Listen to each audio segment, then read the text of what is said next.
que nos grabe para precisamente hablar de eso, de ese juego perverso aquí en los Estados Unidos en cuanto a las declaraciones. Hay muchas cosas que no quedan claras, Paco, muchas cosas que no quedan claras y que ha planteado Jaime con mucha fuerza. El actuar de la fiscalía, muchas pruebas que se quedaron sobre la mesa, la llamada bala de plata que nunca sacaron. Yo me quedé con un muy mal sabor de boca, puesto que hemos revisado como periodistas ustedes, tú Paco, tú Jaime, muchos periodistas hemos revisado este caso durante décadas, ¿no? O sea, ya vamos años leyendo libros, revisando declaraciones, revisando pruebas, etcétera, etcétera, etcétera. Tú has publicado libros sobre el caso y estás convencido con las pruebas que has obtenido de obviamente la vinculación que tuvo García Luna con el crimen organizado, ¿no? Hay pruebas y la pregunta que me salta en estos momentos a mí es, ¿por qué chingados, y disculpen usted que sea tan vulgar, ¿por qué chingados no sacaron las disquefotos que tenían? ¿Por qué chingados no sacaron los 3 videos que Olga Warnat aseguró vio, en donde García Luna, dice Olga Warnat, hablaba de Felipe Calderón con una bola de criminales y le pedía precisamente a jefes del crimen organizado dinero? ¿Dónde están esos videos? ¿Por qué fueron solamente testimoniales? Sí que bueno que Sarita Comatiredi sea muy buena fiscal y todo, pero ¿por qué asume la fiscalía? ¿Por qué asume el Departamento de Justicia? ¿Por qué asume el gobierno de los Estados Unidos que basta con los testimoniales? ¿No sería mejor presentar toda la información como se debe? ¿No sería mejor pues decir, a ver, aquí están los testimonios, pero aquí están los videos y aquí están las fotos? Yo imagino que si ese fuera el caso, Paco, no tendríamos a un jurado en estos momentos exigiendo más pruebas, no llegando a un acuerdo, cuando para muchos de nosotros es más que evidente la culpabilidad de este sujeto. No, Toño, mira, primero, Jaime y yo partimos de lo mismo, hacer una revisión del pasado. Yo parto de la revisión de la formación de cárteles, y cómo llegamos hasta aquí, y nos vamos a enterar de cosas muy desagradables que tienen su origen, una parte en los militares, en las altas cúpulas, y la otra en la presidencia de la República, y ahí llevas a todo lo demás, ¿sí? Hay que hacer una revisión. Hoy está en juicio Genaro García Luna, pero hemos tenido cualquier cantidad de capos del nivel de García Luna, menos conocidos, insertos en el gobierno federal. Yo les platicaba el caso de Abelardo L. Rodríguez, pues tienes al presidente de la República controlando el narcotráfico y considerado el primer embajador de la mafia en México. Es decir, sí hay que hacer una revisión del pasado, la podemos hacer, es decir, no puede ser una revisión sola, sino una sombrilla de la que se desprenden rayos que nos van a guiar por todos lados, hasta que le encontremos, por lo menos no la salida, porque es muy complicado. Los chinos, los sudamericanos han encontrado que es muy complicado. Sí, mientras tengamos una sociedad en Estados Unidos de consumo como la tenemos, va a ser muy complicado. Pero sí podemos partir de bases sólidas para encontrar o buscar las raíces podridas del fenómeno, y todo va a ser desagradable porque nos va a llevar, sí, a gobernadores, diputados, senadores, y vamos a entender que los capos solo son una parte alterna, son los gerentes, una especie de gerentes del crimen organizado, no solo narcotráfico, ¿no? Son una especie de gerentes que cuidan el negocio a personas que controlan la vida política de este país. Y vamos a concluir eso, que nacemos o vivimos en un país que tiene raíces podridas y que si no las arrancamos de raíz, empezando, por ejemplo, con un juicio a un expresidente o dos, o a un personaje de la altura de Genaro García Luna y algunos otros fiscales, exprocuradores, como los quieran llamar, si no le entramos ahí, pues el problema va a ser solo resuelto como un maquillaje, así que no vamos a encontrar la salida, y dentro de 10 años o 15 o 20 vamos a estar platicando lo mismo, o quienes nos sucedan van a platicar lo mismo. ¿Por qué no hicieron nada? ¿Por qué no hicieron esto? Así que hay que buscarle las raíces a todo, un lado por el gobierno, el otro lado por la iniciativa privada, las farmacéuticas, el otro lado, ¿por qué? Por los funcionarios de gobierno y por la cúpula militar. Así que es una revisión del pasado. Cada quien tiene una partecita y esa partecita la tiene que reconstruir el gobierno. Yo en ocasiones, mira, cuando salió mi primer libro, yo recuerdo que dos subprocuradores me preguntaban, pero ¿cómo obtuviste estos datos? Y yo digo, no puede ser. No puede ser que tengamos en la Procuraduría gente que no conozca la historia del narcotráfico, cuando este país está bañado en narcotráfico. Pero así es. Es decir, parte del problema crece, sí, por la impunidad, eso es cierto. Eso no hay duda. Cuando Adolfo Ruiz Cortines decide perdonar a todo el equipo alemanista que venía con acusaciones serias de corrupción, de enriquecimiento ilícito, de manejo del narcotráfico, del manejo de una policía política para usos privados, y él decide, el mismo presidente Ruiz Cortines lo denuncia primero en la campaña, después en la toma de posesión, incluso decreta algunas leyes para combatirlo, pero la verdad es que nunca se aplican. Y nace que la impunidad.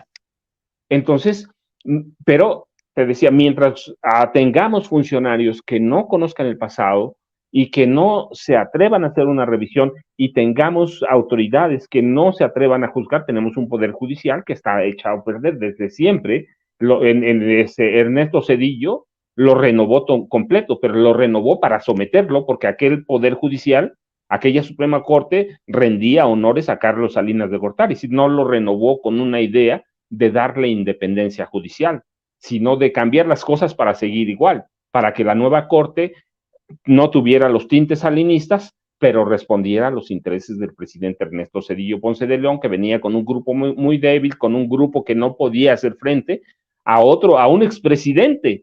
Entonces, por eso urge revisar el pasado. Y por el otro, mira, Estados Unidos, bueno, lo habíamos advertido también, Estados Unidos monta un show propio, un espectáculo, que esos son en parte los juicios por jurado popular, monta un espectáculo de acuerdo con sus intereses. ¿Qué le interesa a Estados Unidos? Es decir, castigar, pero no castigar tanto, porque Genaro García Luna finalmente sí tiene cosas que les interesan a ellos. ¿Qué les interesa? El dinero, no, el dinero se lo quedan, porque ellos controlan el sistema bancario internacional.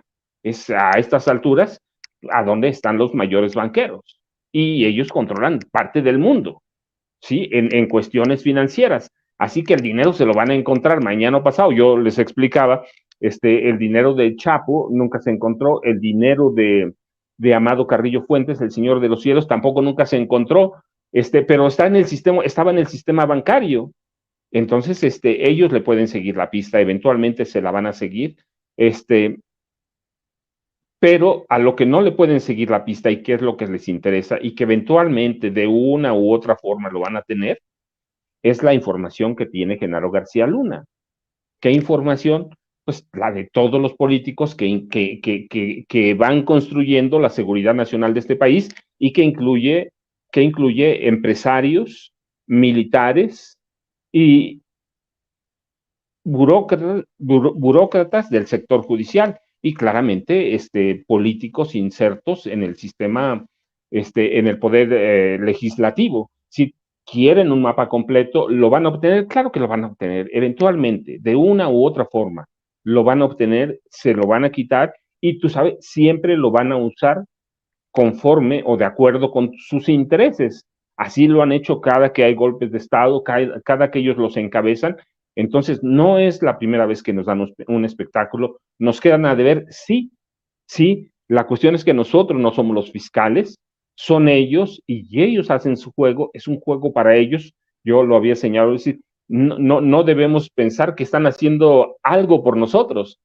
Lo están haciendo con su sistema, por su sistema, para ellos, y ellos tienen intereses determinados. Y así lo debemos entender, por cruel que parezca. Y debemos entender que no les interesamos, no les vamos a interesar nunca, ¿sí? Mientras sean la gran potencia mundial, porque sí son la primera potencia, hay que ver nada más el tipo de armamento y hay que ver todos los presupuestos, las bases militares.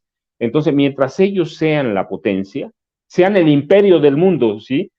Mientras sean el imperio y China intente, pero no, es decir, la penetración china todavía no es más allá de cierto límite y los rusos también, mientras siga siendo el gran imperio, nada les va a importar. Se importan ellos, no tienen amigos, tienen intereses, y podemos ver las invasiones a Guatemala, a Panamá, el golpe de Estado en Chile, las dictaduras en Argentina, sí, las nuevas bases que permitieron los gobiernos colombianos antes de Petro. Hay que ver cuántas bases está. Es decir, mientras sea Estados Unidos ese gran imperio, nosotros no vamos a contar. Por lo tanto, tenemos que contar nuestra propia historia, tener que hacer nuestras propias investigaciones y exigir que aquí los gobiernos tomen sus propias medidas, que son las que nos afectan a nosotros, por más que estemos sujetos a Estados Unidos. Yo recuerdo, mira, cuando vivía en Ciudad Juárez, comprar un arma en Estados Unidos, ahí en El Paso, que es nada más divide el puente en la Avenida Juárez, lo divide, comprabas un arma por $50 y la cruzabas y ya no pasaba nada. Pues hoy sigue lo mismo, aunque haya un poquito más de requisitos, sigue lo mismo en Ciudad Juárez y lo mismo es en Tijuana y a cada parte de la frontera que vayas, a Nuevo Laredo, a donde vayas. Si el debate va a estar ahí, pero lo importante para mí es que tomemos medidas aquí y nosotros reconstruyamos nuestra historia por todos lados posibles que podamos hacer. No, y además, fíjense, ¿no? Exceptuando Texas, la mayoría de las armerías tienen un proceso de compra de armas, pero hay una forma en la que compra muchas veces el crimen organizado las armas acá en Estados Unidos. Mucha gente que no quiere dar sus datos, ¿no? Las expos de armas, que son muy, muy famosas en todos los estados aquí en Estados Unidos, va una persona, como hay una laguna en la ley para que los comerciantes puedan hacer su negocio, y no tengan que exigirle a la persona que vaya a comprar esa arma datos, pues simple y sencillamente la pueden vender ese día. Ese mismo día uno va a una expo de armas y si quiere una AK-47, si quiere una bazooka, la puede comprar sin ningún tipo de tapujos. Esto que nos dices, Paco, es terrible, ¿no? Que tenemos que estarnos sujetando a lo que se plantea aquí en los Estados Unidos en cuanto a vamos, a las determinaciones. Y lo estamos viendo con este juicio, con el juicio de Genaro García Luna, en el que efectivamente tenemos a dos estadounidenses que seguro, a lo mejor en la vida habían escuchado de lo mucho que se sufre en México, que seguramente tenían la idea de Spiri González en México y se acabó, ¿no? Esa como la que siempre nos están pintando de la forma más desafortunada. Y además de todo, se reservan toda esta información. Tienen, como bien dices, la información de García Luna. Digo, pues sí, pero que la compartan, que la hagan pública. Ahí está bien clasificada esa información, no, que la compartan. Y por eso le pido al equipo